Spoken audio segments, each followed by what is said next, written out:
back to my channel. So I know I was going to record a video yesterday, well, not yesterday, the day before yesterday after I did my last video, and then yesterday, or I wasn't able to because it got to around 3 a.m. by the time it was, or 3 or 3:30 a.m. when it was done actually uploading to YouTube for me to finish fixing it before I put it live, and I finally put it live. And then it was just too late, and I had to work the next, like, yesterday at noon. So, and when I got home, I was trying to record, and then stuff kept happening, and it wasn't working, and that kind of thing. So, today's the next day, and I'll be doing 2 videos today for you guys. That way I make up for yesterday, and also that way I have for today's video, and I do apologize. So, I am doing part 2 of the, paranormal short stories and everything, and yes, it's a different background. I'm actually out in the living room, and it's actually pretty nice outside right now. So, and Josh is in the living room, or not the living room, Josh is in the bedroom watching his stuff on the TV, which I wasn't expecting. So I'm out in the living room. Anyways, let me see if I can get a better picture, or if it's gonna be, is this gonna make it too dark for my, yeah, it's gonna do that. So the best way for me is just to be like right here. There we go. That's better. Anyways, so this one is gonna be called, for this story, it's called Shadowy Figures Descending from the Ceiling. When I was little, every night when the lights were turned off and I went to sleep, 2 dark forms would descend from the ceiling near the doorway into my room. They walked quietly up to my bed, and one stood on each side of my headboard looking at me. I would cover my head with a blanket until one day I had the courage to tell my mother. She put a lamp in my room and told me to pray and ask them to leave. I sleep with the lamp on all night to this day. That's kind of weird and interesting at the same time. Oh, by the way, I'm getting all this information from BuzzFeed for these stories, from this one. This is all from BuzzFeed that I'm reading from today. Hands of Blood and Bone. When I was about 8 or 9 years old, my mother worked nights and we shared a double bed. One day I felt a strange presence in the bedroom. I had my eyes closed, and when I opened them, I saw hands wrapped around the bed from underneath. The hands were made of blood, bones, and hanging skin, and they tried to climb up the bed. I turned away, and there was a white shadow lying next to me. I managed, after a long time, to get up and run to my grandmother's room. She didn't dare come back to the room with me. That's weird. You see the hands, and then when you turn over, there's a white shadow lay next to him or her. That's really interesting and kind of creepy too, especially with the hands that are blood, bone, and skin hanging off. Ugh. That's why kids are afraid of stuff under their bed. This one's called Grandmother's Spirit. This one, okay, so when I was recording yesterday, I read this one, and it was weird, like, why would you do kind of thing? And you'll find out why in a minute. My grandmother lived in my house, my grandmother lived with my family during the last months of her life. She died on the sofa in the house one Saturday night. The following week, I started to see someone in white passing through the house occasionally, and when I went to look for them, there was never anyone there. My sister claimed that she's actually saw physical forms. We were terrified for a good while, until my sister and I could no longer sleep in our rooms because we were too afraid. My mother prayed, burned the couch in the backyard, and we never saw anything again. See what I'm saying? If it's white and everything like that, don't you think that it would be their grandma? I don't know. I just have different perspectives on certain things, I guess. Like, for me, if it's something white, I perceive as good. So I was thinking, like, with the one with the white shadow, maybe that's their protector, and they're like, it's okay, I'm here and everything. I'm not going to let the bloody, nasty hands get to you kind of thing, you know? But I don't know. That's just me. The Bearded Man in Black. When I was about 5 or 6 years old, I woke up in... when I was about 5 or 6 years... 5 or 6 years old, I woke up to a noise in my room. When I opened my eyes, there was a man standing in front of me, with a big brown beard, dark hair, and black clothes. I kept looking at him in fear and backed away on the bed until I was up against the wall. When I felt the mattress sink down beside me, I started to cry.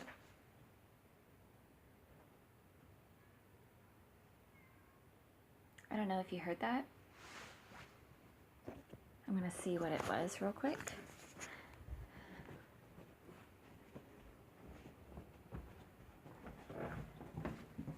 Oh, the cat wanted them. There you go.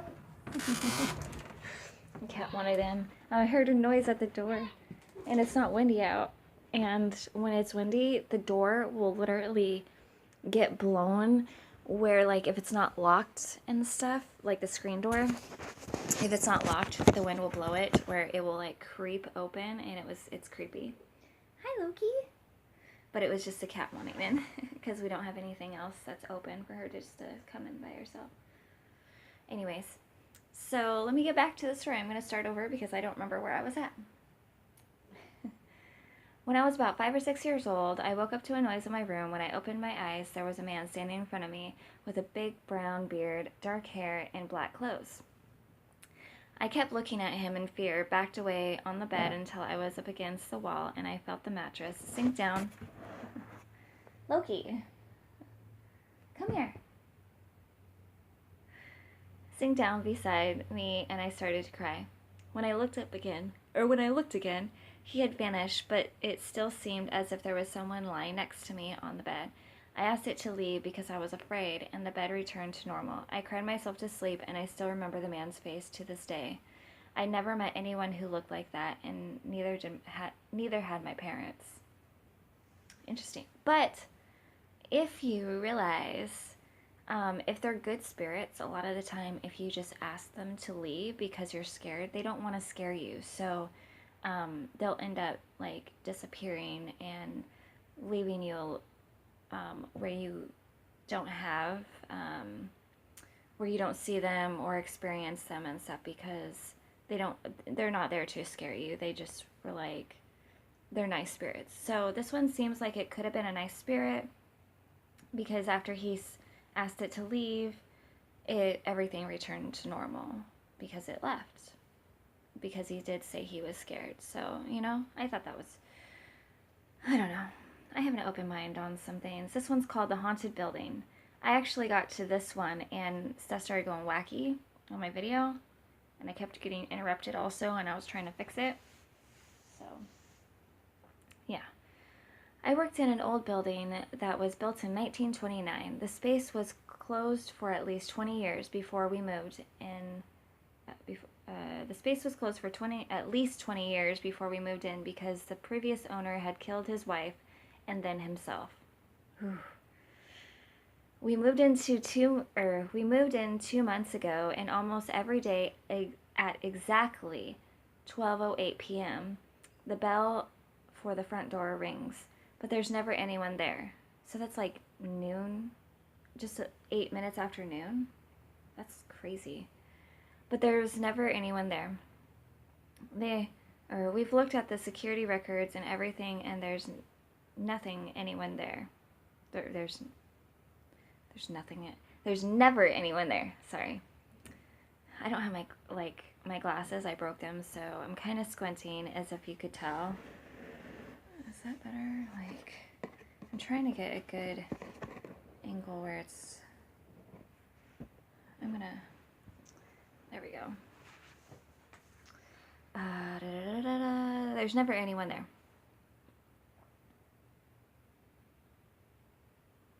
The other day I was alone in the office late in the evening. I was on my way out, so I turned off all the lights, closed the windows, and activated the alarm. When I turned to close the door, the kitchen light was on, even though I had just turned it off. Excuse me.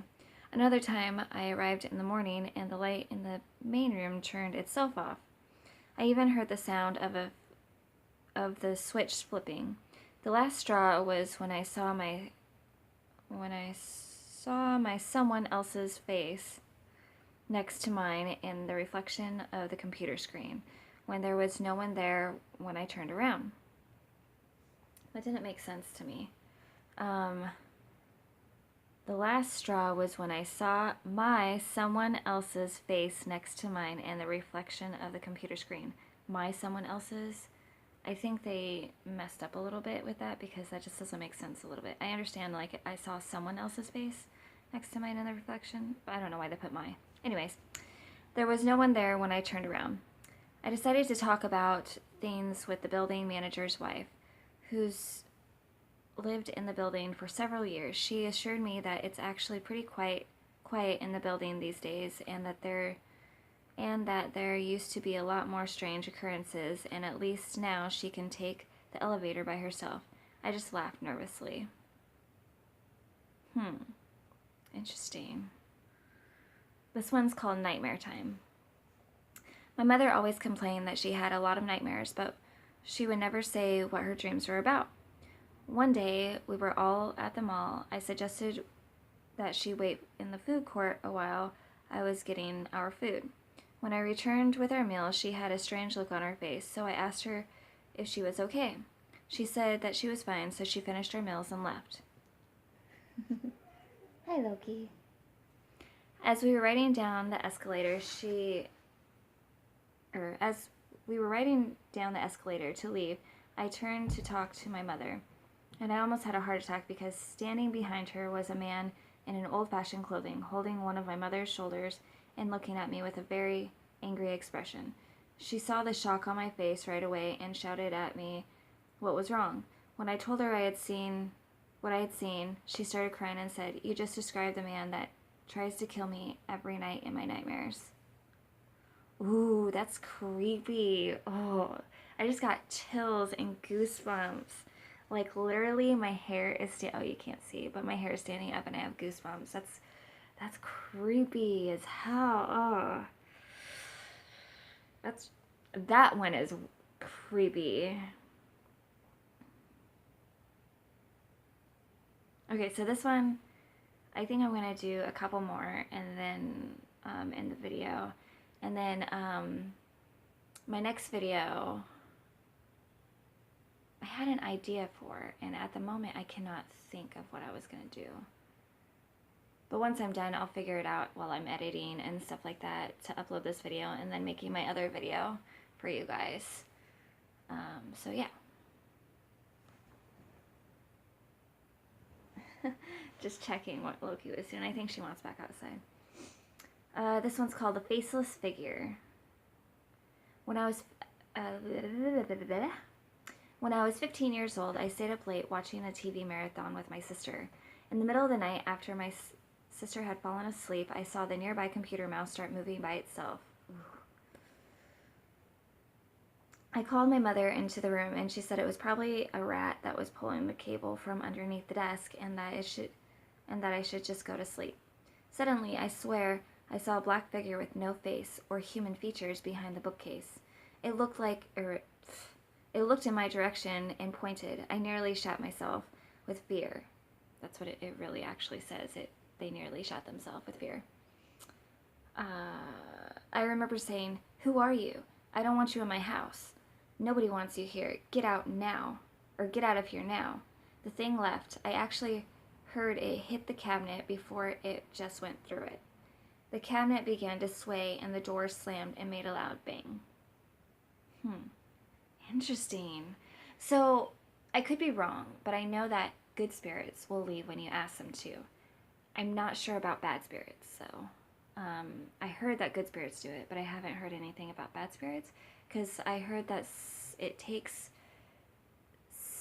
like, it's harder to get bad spirits to leave, so I'm not sure if you tell them to get out or tell them to leave or ask them to leave, if they will. I know good spirits usually, if they're not that much of a threat or anything like that, that they usually will leave. So I'm not sure, but It left, at least. I mean, ooh. This one's called My Possessed Friend.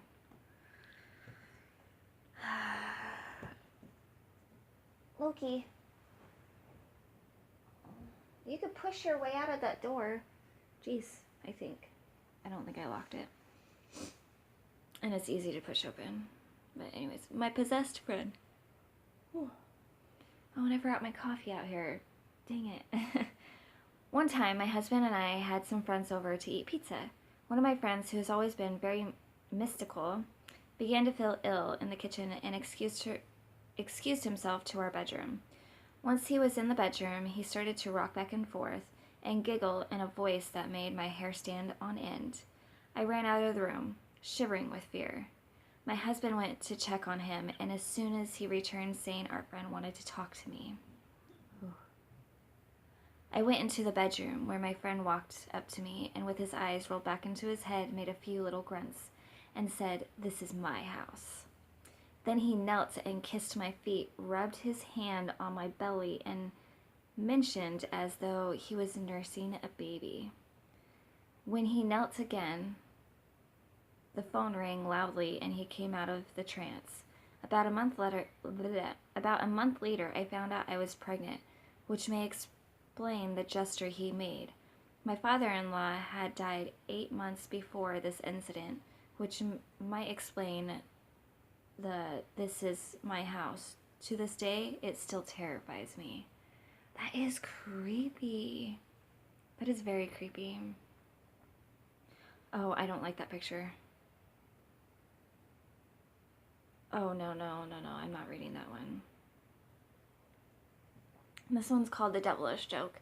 The other one had a creepy picture, and it had to do with a woman in a black dress, which reminds me of the movie, which I've never watched because there's certain... Okay, so I love horror movies. There's certain movies I will not watch because I get a bad feeling because it... some of the movies, it won't say it, but some of the stuff... if you really think about like paranormal stories and stuff, there's a lot of stuff based off of truth and fact and everything like that, that people think are myths or urban legends and that kind of thing, when they have been based off of true facts. And so certain movies scare me, like The Women in Black or White Noise. I've seen the first one and that scares me. Like, long story, I might talk about that in a video about like certain things that I get weird feelings about, and just because I get those weird feelings, like basically my gut's telling me not to watch them. And when I don't listen to my gut feeling, I end up having nightmares about them and seeing things, and it's not good. And I've never really actually told anybody about my visions that I see, besides having nightmares, when that stuff happens, and it's scary. They're not really, I don't think they're, well, I don't consider them paranormal experiences, which they very well could be, but yeah, it's just creepy. So yeah, anyways. And it was a creepy picture, and yeah, I'm like, nope, I'm not gonna read that one. But this one is called The Devilish Joke, and what's funny about this is number 13. There's like 22 of these stories. I said a couple of them on my last video, and I'm reading some now for this video for part 2, but there has been a couple that I've skipped because of the fact of the same reason that I just told you about the lady, and this one was called Beaten Up by a Ghost, but it has like a very creepy picture with it, and I can't do with that picture. Hi, Loki. Hi. Okay, so this one's called The Devilish Joke. I was once playing with a Ouija board. Big mistake right there. That's why. In my room with my friend. We tried to light some candles, and crazy as it sounds, they just wouldn't light, no matter how long I held the match to them, which I've actually seen people do this while playing a Ouija board and stuff, and it happens where they just won't the candles just won't light. And sometimes you try to blow them out and they just won't go out. Like the wind just, it doesn't affect them at all. Like you're not blowing at all any air on them. So this is going to be my last one because I'm already at 20 minutes. So yeah. Anyways, after a little while, I managed to light them and we turned off the lights and closed the windows. Another big thing. Don't shut off the lights when you're playing with them. The Ouija board. Let's see. After a while, we managed to turn out the lights. Okay, out of nowhere, my friend's mother called her, asking if everything was okay with her. Apparently, she suddenly felt a pang of worry. After my friend calmed her mother down, we started using the Ouija board. But nothing happened, other than the candle flames moving kind of strangely. Later in the evening, after my friend had already gone home, I felt sensation of being watched. I ignored it and went to sleep, but had nightmares about being chased by a scary beast with enormous claws. And when I managed to wake up, I saw that my legs were scratched up. I couldn't sleep anymore, so I threw the Ouija board in the trash and slept cuddled up next to my mother for 2 weeks. Another thing is you're not supposed to throw away the Ouija board, so they probably had other experiences after that too, because the Ouija board, you don't throw it away. You don't burn it, you gift it to somebody and they have to accept it. Or you have to break it up in 7 different pieces and bury it in 7 different places. That way it can't come back together.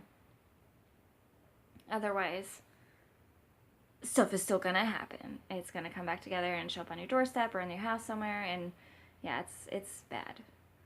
So anyways, those are the stories that are for today. And I hope you enjoyed this video. If you did, please give it a thumbs up. And if you haven't already, please subscribe to my channel. Also hit that notification bell down below, and it will notify you every time I upload a video. And I do apologize about this video being late, but I will have another one up today too for you guys for today's video for the 13 days of Halloween. Alright, I will see you guys in my next video, and I hope you guys have a great day. Bye guys.